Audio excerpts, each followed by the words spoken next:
various places around the world. This is our biodiversity panel, and before I hand over to Dr. Helen Howard, I just want to say thank you very much to everyone for being here.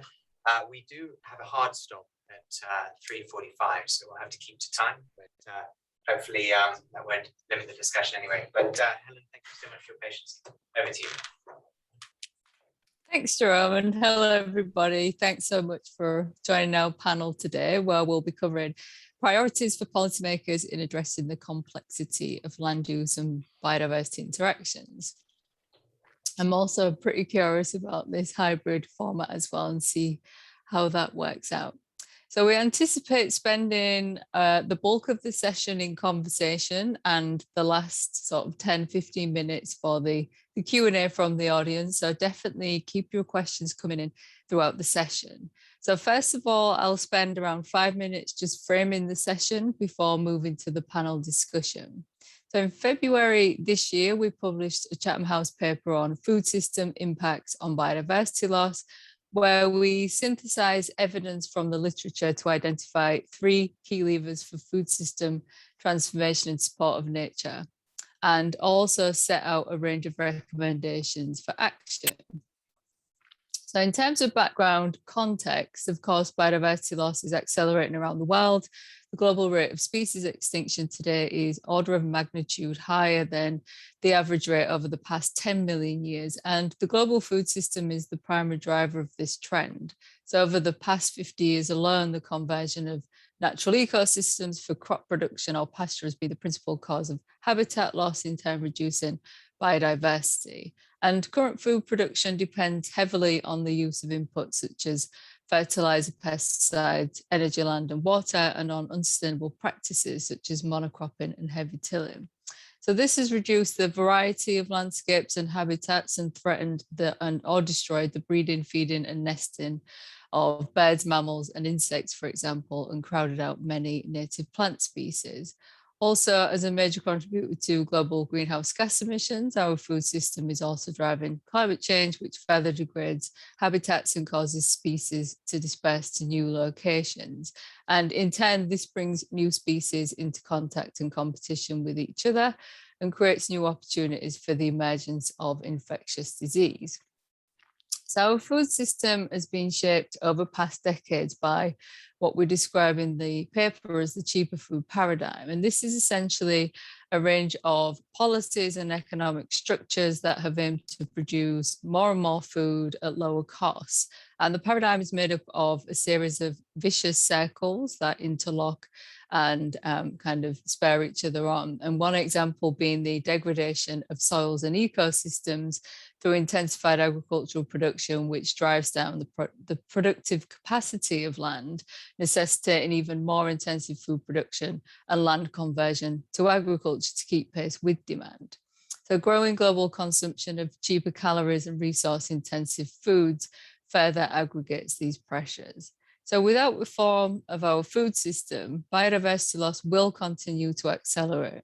Business as usual diet patterns alone will require more land to be converted for agriculture, and of course, further destruction of ecosystems and habitats will threaten our ability to sustain human populations.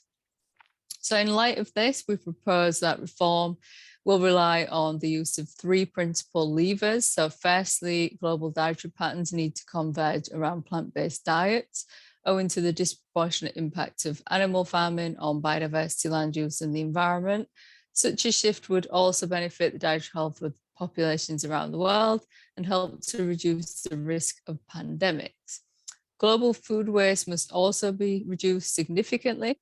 Together, these measures would reduce the pressure on resources, including land, through ultimately reducing demand. So secondly, more land needs to be protected and set aside for nature. So the protection of land from conversion or exploitation is the most effective way of preserving biodiversity. So we need to avoid converting land for agriculture. Restoring native ecosystems on spared agricultural land offers the opportunity to increase biodiversity.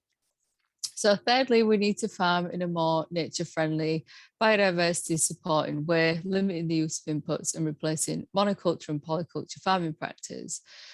So these three levers are partly interdependent, most notably the extent to which we can protect and set aside land for nature and shift to nature-friendly farming all depend on dietary change and specifically the extent to which we shift along the plant-based spectrum.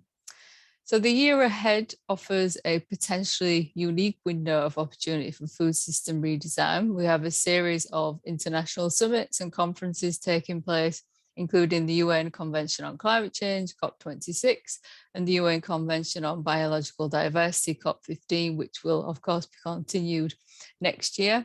And we also have the world's first UN Food System Summit in recognition of the need for a transformation of the food system to improve nutrition security, public health, and environmental sustainability. So we also had in 2021, governments around the world are expected to unlock unprecedented levels of investment to support economic recovery from the COVID-19 pandemic, and efforts to set in motion a green recovery will bring questions of sustainability, equity, and societal resilience to the fore. And in doing that, create new opportunities for joint policy making that affords equal priority to public and planetary health.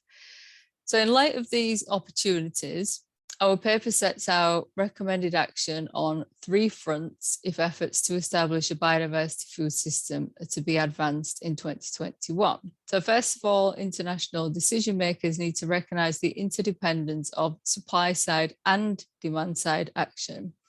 Dietary change and a reduction in food waste are critical to breaking the system lock-ins that have driven the intensification of agriculture and the continued conversion of native ecosystems to crop production and pasture. Stakeholders leading on the design and delivery of the UN Food Systems Summit must ensure that embeds a food systems approach across other key international processes, including the UN climate negotiations, and is transformational in its propositions. So the summit should aim to bring together the interdependent policy threads of environmental sustainability, inclusive prosperity, sustainable growth, and improved public health and well-being. And finally, the international and national decision makers really need to strengthen the coherence between global agreements and national level action. So national accounting frameworks will be key to building an understanding of the value of biodiversity and to supporting biodiversity protection. Global guidelines in policy areas such as responsible investment, dietary change, and nature-based climate change mitigation solutions will also be needed to guide national level action plans that can collectively deliver transformative change to the global food system. So next, I'd like to invite each of the panelists to introduce themselves briefly before we go into our discussion for the remaining time. And I will go around as I can see you on my screen. So could we go Bruce, Ruchika, and then Guillaume, please? Hi, everybody. I'm Bruce Campbell. I'm sitting in Denmark and I lead an international program on climate change for the International Agricultural Research Centers, the CGIR. I'm a Zimbabwean, but have been out of the country for quite a while now. Thanks, Helen. And Ruchika? Thanks, Helen. Hi, everyone. My name is Ruchika Singh. I lead the Sustainable Landscapes and Restoration work at WRI India. For those who are unfamiliar with WRI, it's a global research organization that works at the nexus of economic opportunity and human well-being. Larger focus of our work in India has been on how to inform India's transition towards sustainable food and land use systems. I'm looking forward to the discussion today. I'm based out of Delhi. Thank you. And Guillaume? Hello, everyone. My name is Guilherme Schaeffer. I'm from Brazil. I belong to a family of farmers. I'm the second generation. We farm since 4 years in Mato Grosso state in the middle of Brazil. And today we grow 200,000 hectares, 2,000 employees. And we are one of the companies who lead the changing of way of planting and making farming in Brazil in a more sustainable way. This is our goal. Thanks, everybody. So I'd like to get your reflections now, starting with Bruce. So Bruce, when we look at the options for action on biodiversity and climate change, where are the low-hanging fruits in terms of drawing the parallels between tackling those two major areas? Are there certain actions, for example, that would be great starting points? Over to you, Bruce. Yeah. So I've looked at the report from the Chatham House in terms of the 3 levers, and it was 2 years ago, I think, we did a report on transforming the food system under climate change. It was really focused on climate change as opposed to biodiversity. But of course, with the recognition that anything you do in the food system impacts biodiversity, water, land use, everything. And when I see the 2 reports, I see there's many synergies. So for example, we had 11 actions in our report, and 2 of them are things that you've already mentioned, Helen.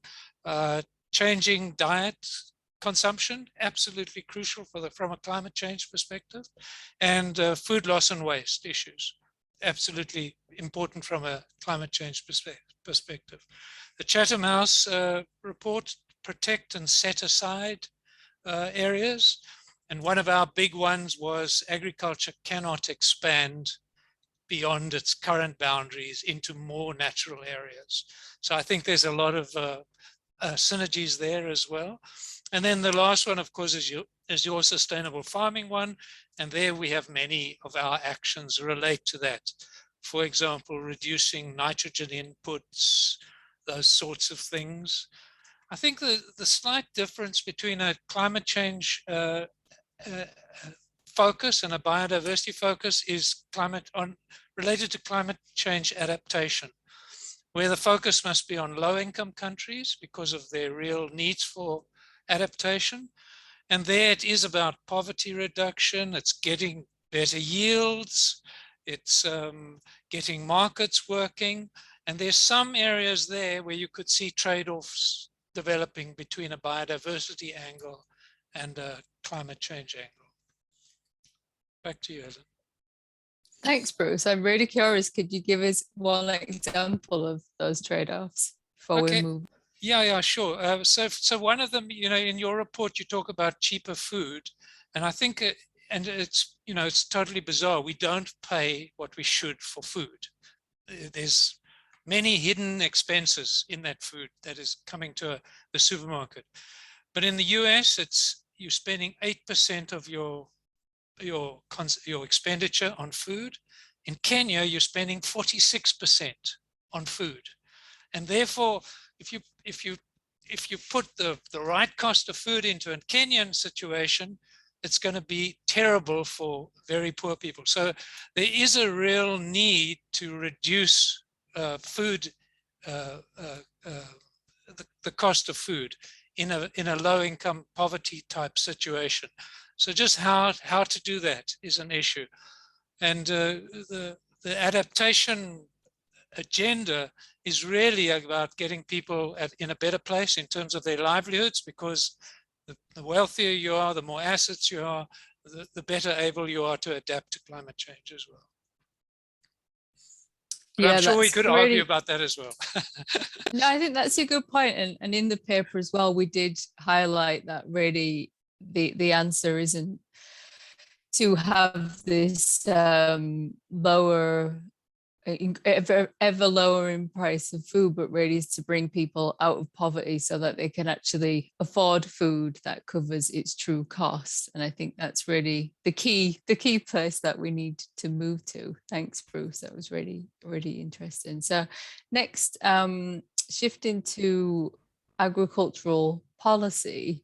Ruchika, if I could come to you. So your recent report identifies the misallocation of farm subsidies as a major issue and suggests how to repurpose them as a way forward.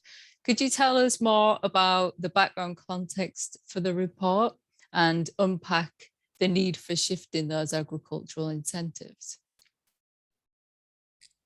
Sure. Thanks, Ellen. So, I mean, just in terms of the larger sort of context, why we started working on this about 2 years ago. The report that we just launched last week is called Repurposing Agricultural Subsidies to Restore Degraded Farmlands and Grow Rural Prosperity.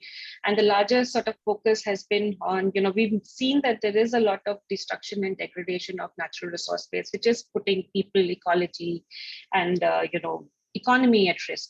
So and with the recent IPCC report, we are also very clear that, the message is quite clear, it's code red. So how do we sort of, move forward is important. And one of the things that we look at in the report and we highlight is that, governments have been putting subsidies in agriculture globally.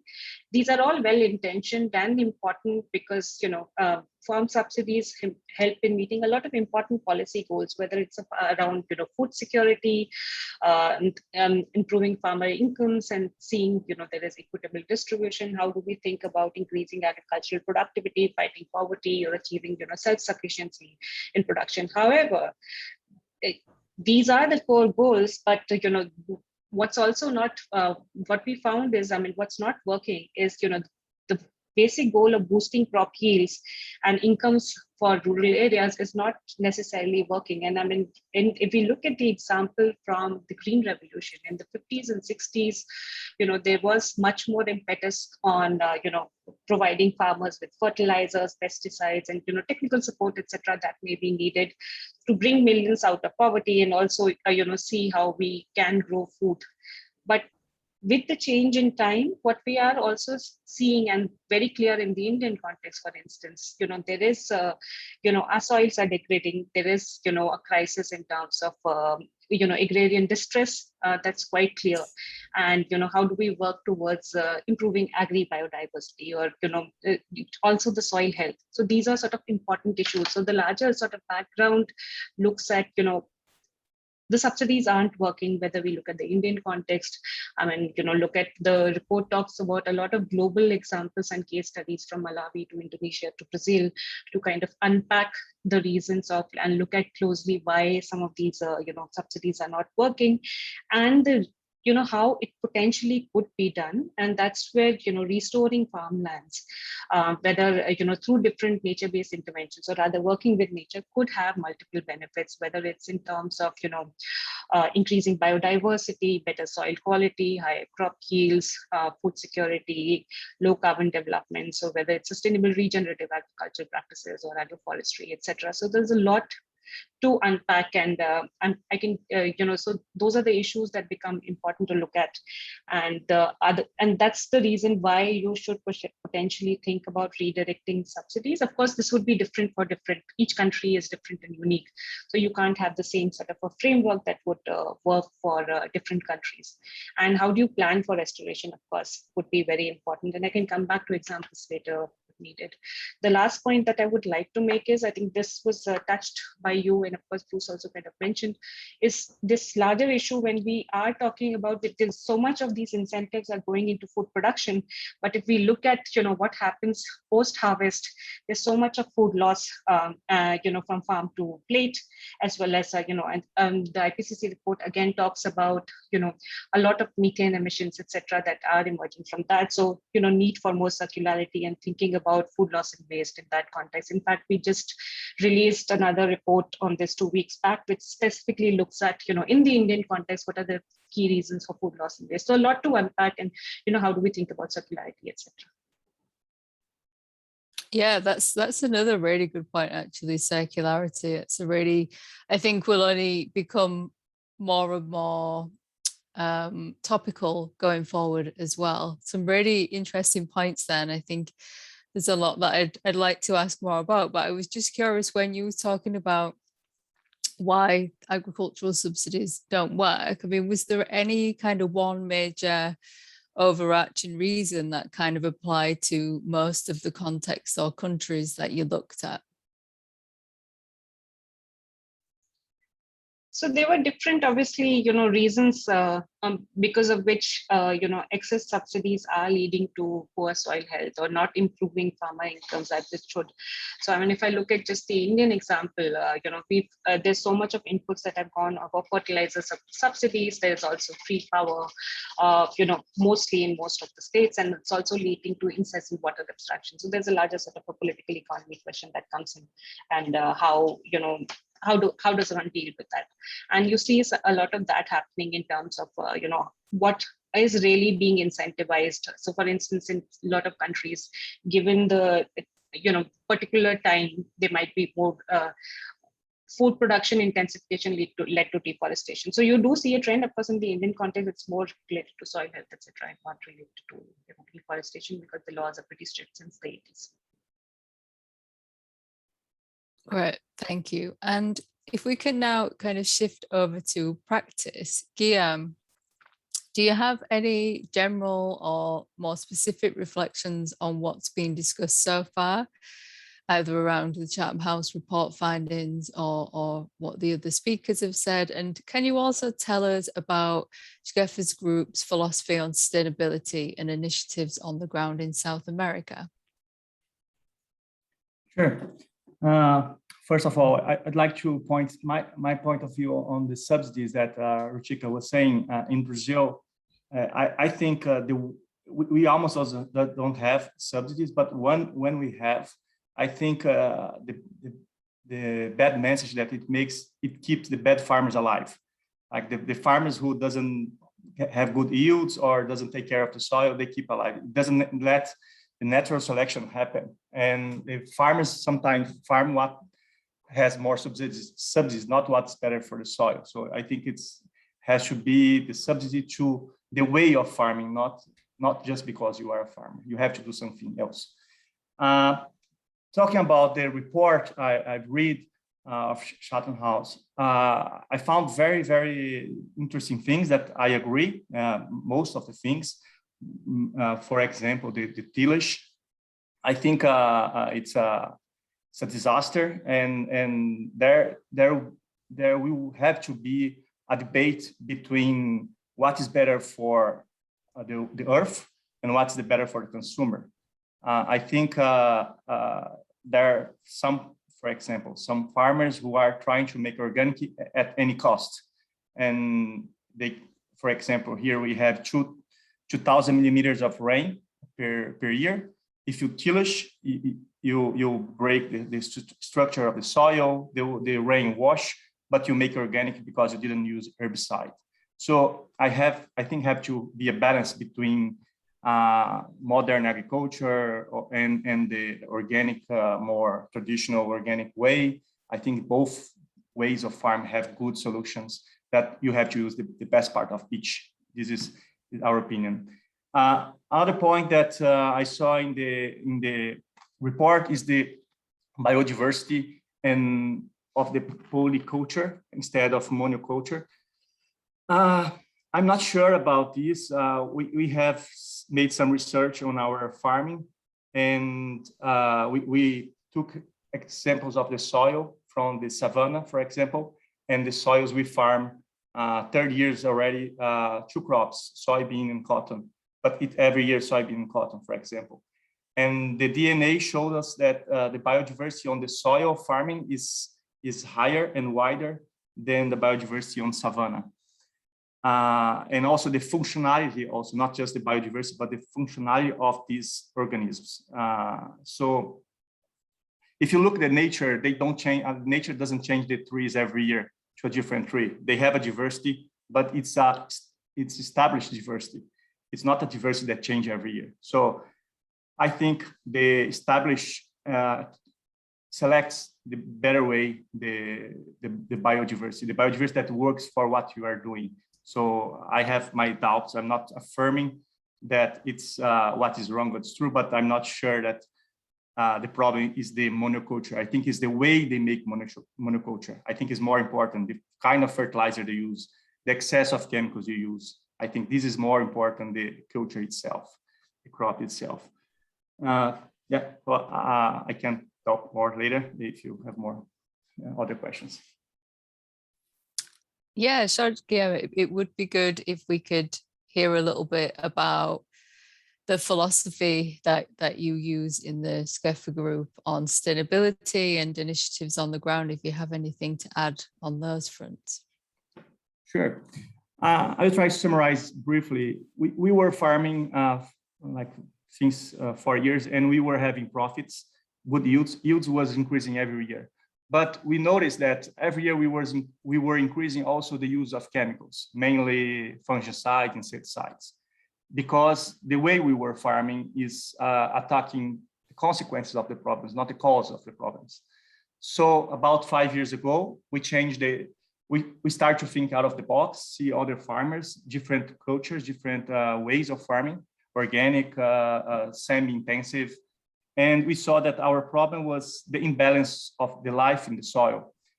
Chemically, the soil was rich, all the nutrients is high, but the life was only bacteria. So we didn't have biodiversity on the microbiology. It's only bacteria. There wasn't fungi, there wasn't any other thing. So we changed the way we think, we farm. We start to use more biologicals. We reduced the use of chemicals a lot, about 45%. And we didn't tillage, we start to use more sustainable ways of farming, less compaction, not thinking only on yield, but also in the quality of the soil. And what happened is now, after the biodiversity starts coming back, we start having fungi, protozoa, all these species in the soil. And with that, the microbiology start coming back again. The earthworms, the honeymoons, all kind of spiders. We didn't have this 5 years ago. And just 2 years changing, all this microbiology start coming back. And now we are having more and more macrobiology because there are food for the micro. So it's start from the beginning of the chain. And we are seeing now more birds, more insects, rats, all the small animals are coming because there are more insects, because we changed the way we culture the soil. And basically what we did was changing the fertilizer for more sustainable ways. We keep using GMO because with GMO seeds, we use less chemicals, so it helps to reduce the amount of chemicals in the soil. And the yields keep the same. And we have a reduction between 35 to 45% compared with what we used to do.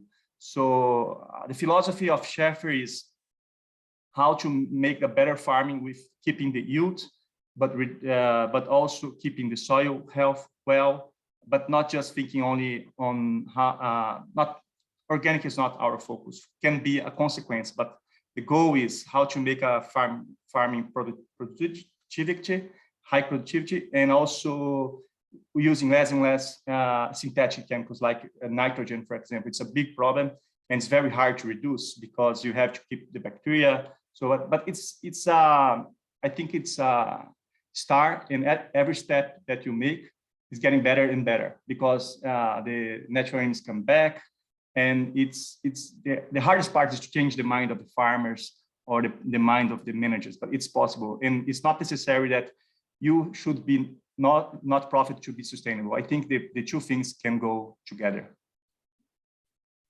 Thanks, Guillaume. Really interesting things in there, and I guess one thing that really stood out for me was just the time frame of that time frame where you actually started to see quite substantial changes, which I think is quite encouraging, given that we need to see quite substantial changes very quickly in the grand scheme of things with all of these major challenges. And just quickly, your point about the monoculture and polyculture. In the paper, we were really referring to kind of agricultural land, so not necessarily comparing to sort of native ecosystem cover like savanna, for example. So I guess that would be the key difference there where we're coming from. So I'd like to stay on the practical side of things and come back to you, Bruce. So what can we learn from the planetary boundaries, which I know you've worked on, to guide action? So perhaps by helping to shape targets, the levels of reductions needed to meet certain goals, and also do the planetary boundaries go far enough in terms of how we currently understand them? So for example, are they good enough in their current form to limit warming to 1.5 degrees, for example, or would we have to do more than what the current sort of framework is suggesting? Over to you, Bruce. Yeah, so the planetary boundary kind of framework is really nice. I like it because it covers all these different angles: nitrogen, water, land use, biodiversity, climate, etc., etc. And I think it really is important to take all those things and set targets for them.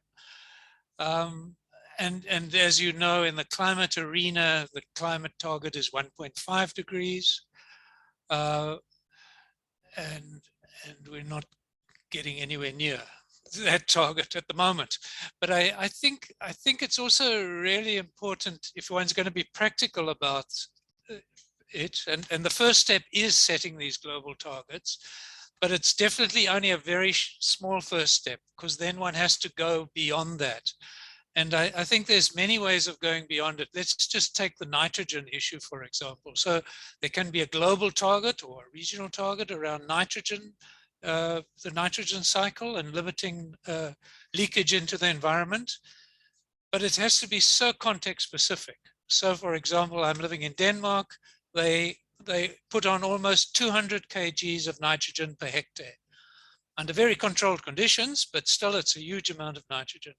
In Nigeria, it's less than 50 kgs of nitrogen per hectare, and probably Nigeria is more than most African countries. And it's actually below the limit of getting a yield or building up the soil carbon. So if you're going to set targets, they're going to have to be very contextually based. So you have to go much further than just the global targets, like the 1.5 degree target. For the adaptation targets, we've also, we've gone down to the next, you have to go down to the next level. But what is needed to achieve those targets? And just as an example, within the adaptation arena, we believe that we have to reach 300 million smallholder farmers in the next decade with climate-informed advisory systems and early warnings, if we want to achieve the SDGs by within the decade. Because you've also mentioned the urgency of this matter. So I think it's all very well at a planetary boundary conceptual level for the global discussions, but very quickly we have to get down to national level targets and different contexts. Yeah, and I think that's where it becomes quite complicated and messy, but I completely agree. The planetary boundaries is a brilliant way to kind of frame many of those issues and really to get that higher level understanding as well of how they sort of interrelate when we look at different actions or solutions, and how well, I guess the collective state of the planet when we look across all of those different boundaries. So we're not just focusing on climate change, we're also looking at all of these other key issues around nutrient flows and also around biodiversity loss and land use, for example, which really, you really need to have that rich and kind of comprehensive picture, I think, as well, to avoid kind of going down one route of, like earlier when you were talking about trade-offs, going down a purely kind of climate focused route, but then having some unintended consequences along the way that might actually be quite harmful for biodiversity or public health, for example. So Ruchika, can we come back to you? I'm really curious about the agricultural subsidies and that kind of policy reform around that.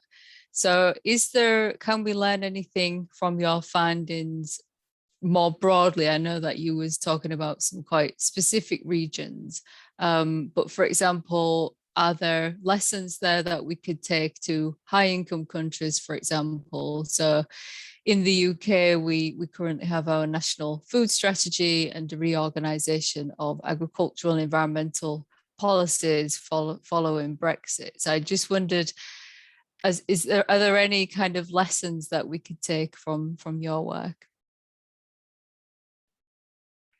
Actually, each country is definitely unique. So the pathway broadly would be very different. So what we do in the report is, we identify broadly, tips that different policymakers could consider to redirect agricultural subsidies. And I think going back to the point that Guillaume mentioned earlier, you're absolutely right in context of Brazil.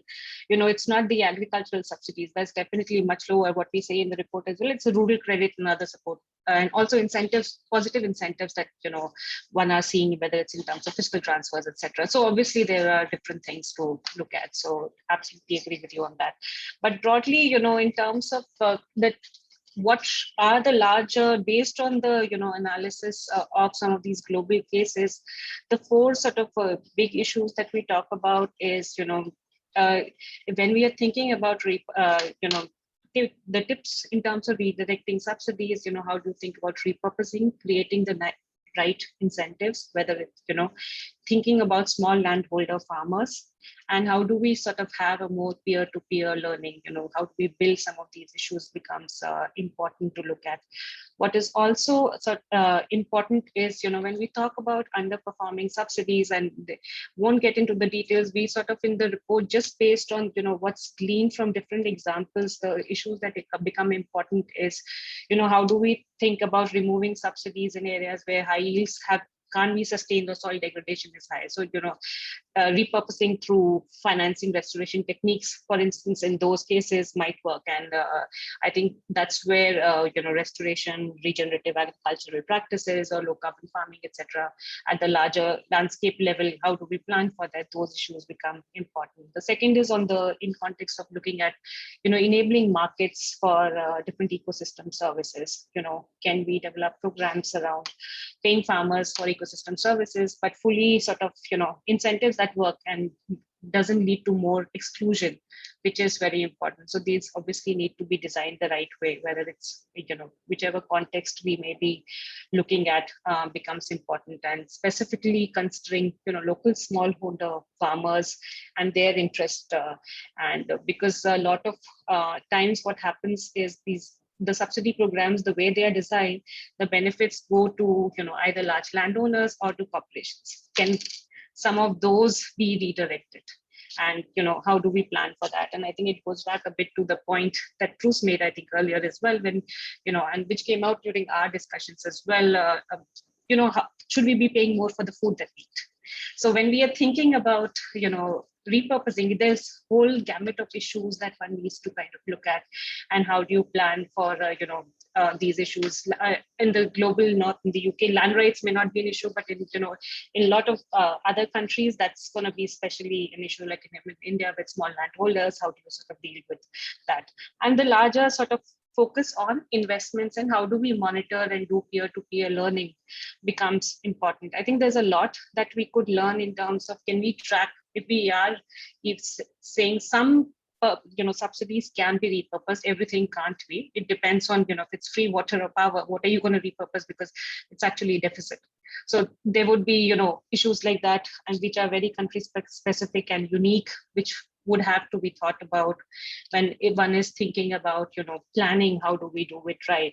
But then monitoring, that's a very important one. Specifically, we are thinking about, how do we plan and monitor where restoration is happening? For instance, if it's around agroforestry, then, how do we measure that we're actually measuring on the progress? It's easier said than done, but those sort of independent metrics are very important to look at. So, these are the kind of things we talk about broadly in the report in terms of, having the right incentives, restore, degraded farmlands and forests, incentivize deforestation, for instance, and how do we sort of make sure that we are more invested in regenerative practices, which are good for climate, but also when, a lot of livelihood benefits. If I can just take a minute just to give an, example and why this is important. I think with COVID-19, we're all seeing that, again, each country's recovery plan is going to be different, but, if we really do need to get to a more just transition, then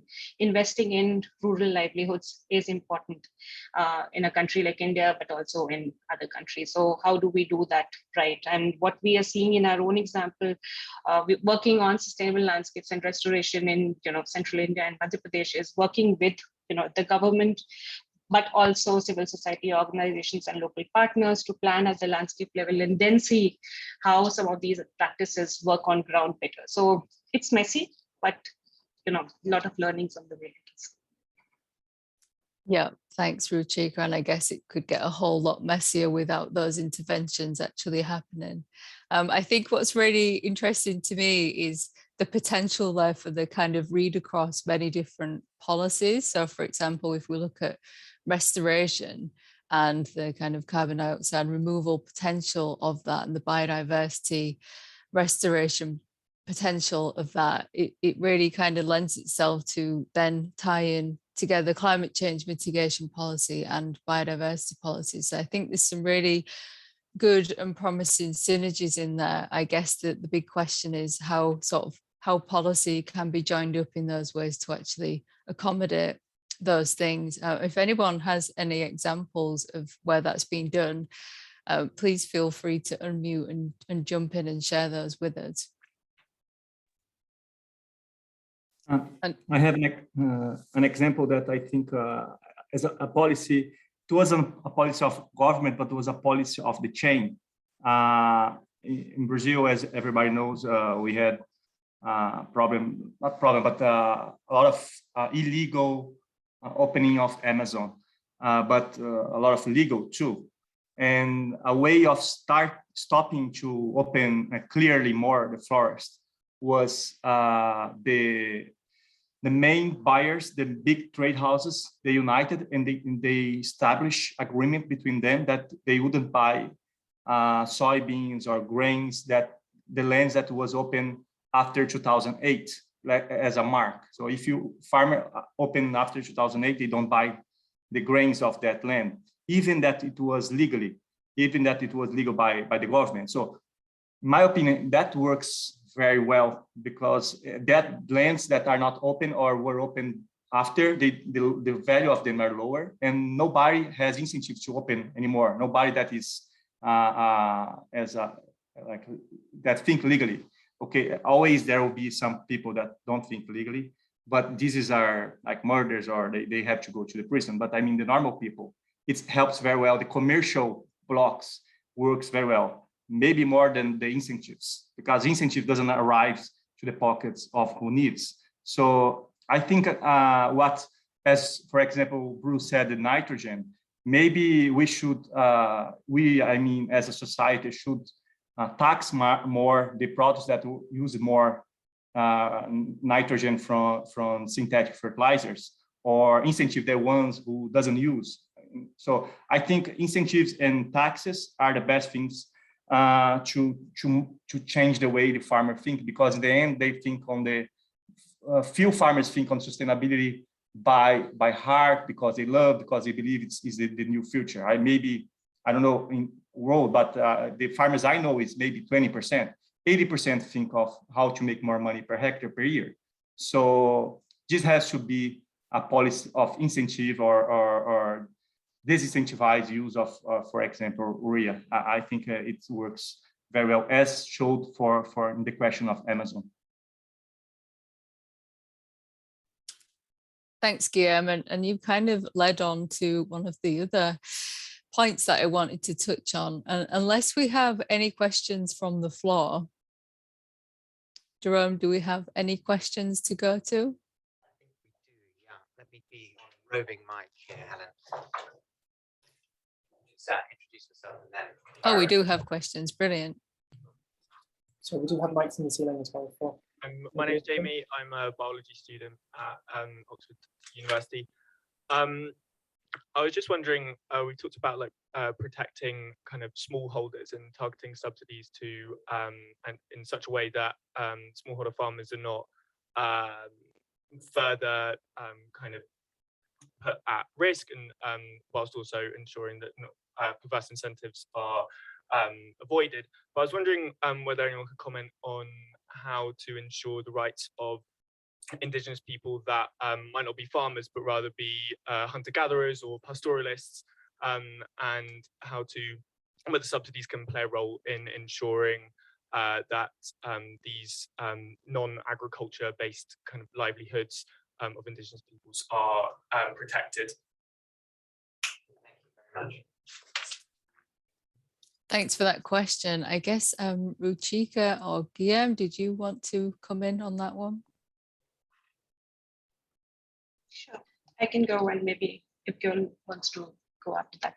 No, thanks. That's a really important question, because when we are talking about, I mean, I'll take an example from India, just to kind of see, how do we make sure when we are repurposing these incentives, or, the benefits actually reach to the people who they should. I mean, if we look at the Indian example, we have stellar policies when it comes to restoration. But because we have so many, there's no one policy on landscape restoration, but different, different legislations, acts, etc., which speak to it.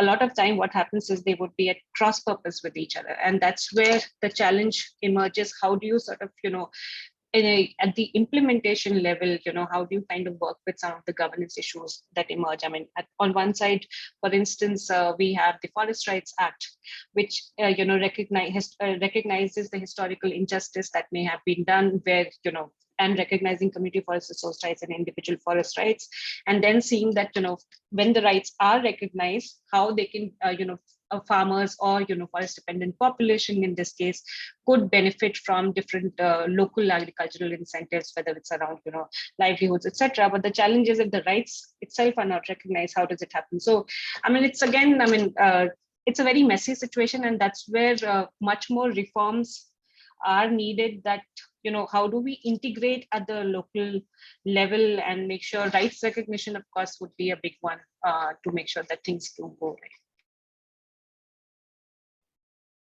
Thanks, Ruchika. And did Guillaume or Bruce, do you want to add anything to that one?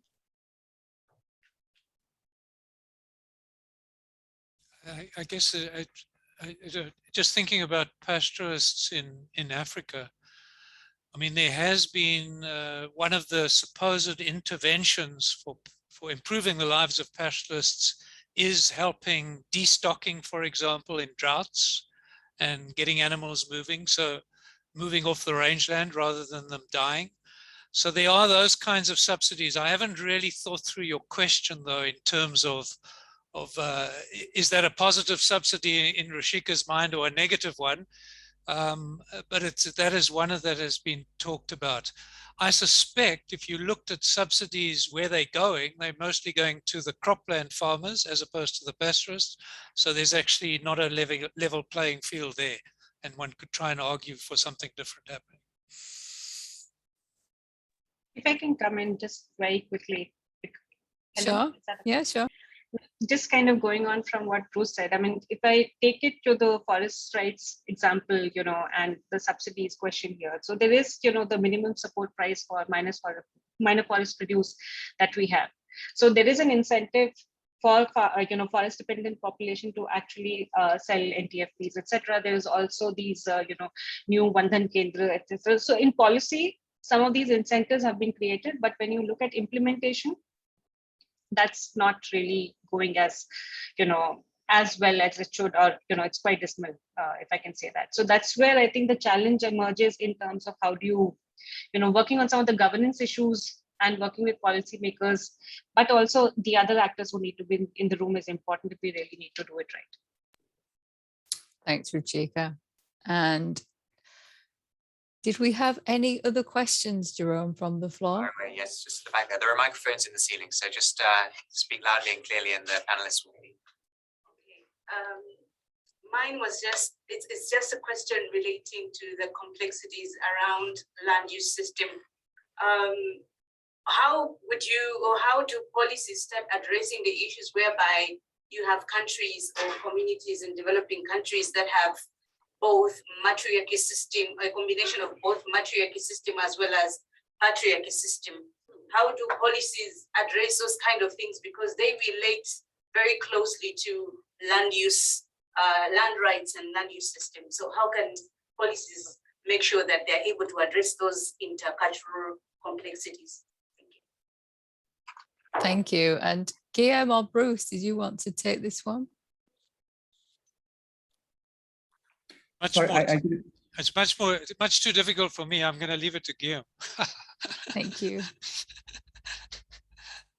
Sorry, I didn't understand the question. Could you explain in another way for me, Dr. Allen?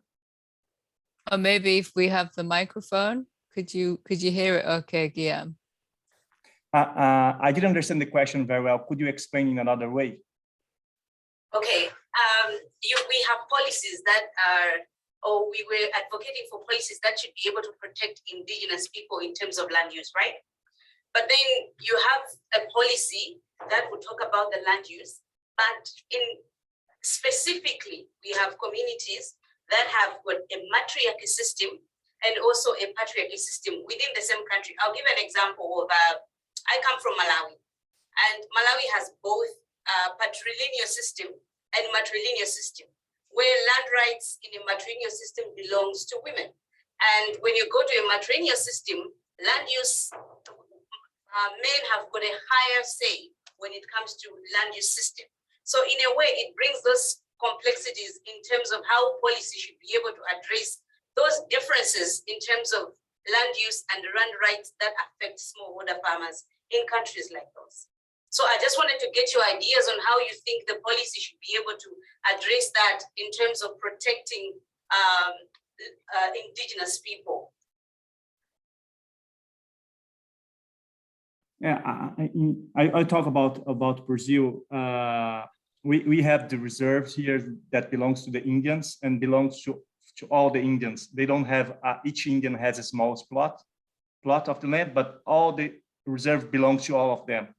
And there's no division between families of Indians. So everything is from everyone of each reserve. For example, there's a reserve near my farm of 1.5 million hectares, and they are about 3,000 Indians that lives there. What's happening now? They are starting farming. They never start. They were gatherers and hunters, but now they are not making enough to live by gathering hunting, and they start to farming now with machinery in a modern way, not as Indians do. And they are farming, selling, buying the market. They are becoming as a normal farmer, but with big lands. So, but I think I don't have experience to say this point of to protect the land for male or female. It's different here. The land is they sold by themselves. There's no law so everybody works together and they divide the fruits, the crops. Thanks, Guillaume. I mean, I think what you've really pointed to is the problem, and it doesn't only apply to your example, it applies to multiple examples of this highly context-specific livelihoods that are happening in different countries. There's rich farmers, there's poor farmers, there's women farmers, there's men farmers, there's matriarchal systems, there's patriarchal systems. And how does national level policy deal with that context specificity? And often it doesn't deal with it very well at all. And so one really has to earmark the issues and the problems and focus the sort of policy related around that.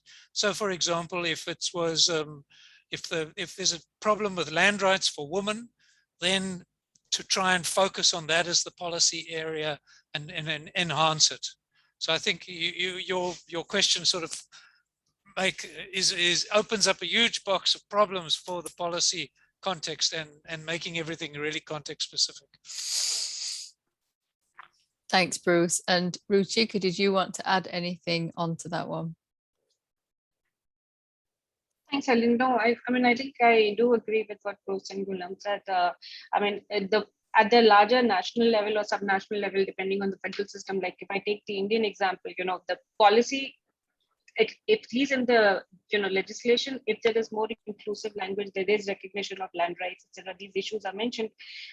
That's great, but it's easier doesn't happen. I mean, if I take the example of, within the Forest Rights Act, for instance, there is, individual forest rights that can be recognized for men and women, the title should be joint, etc. But if you look at agroforestry example, and, we've been looking at this closely for both at the national level, but also subnational policies, there aren't even too many incentives, for instance, that flow to women. So there's a lot that needs to be done so that the incentives, are sort of integrated and mainstream. So it's easier said than done. Yeah. Thanks very much, Ruchika. And to respect our speakers' next appointments, we will actually call this to a draw now. And I'd just like to thank all of our speakers for their fantastic contributions today. And thanks very much to the audience for your participation and attention as well. Much appreciated. And I hope the rest of the conference is very interesting too.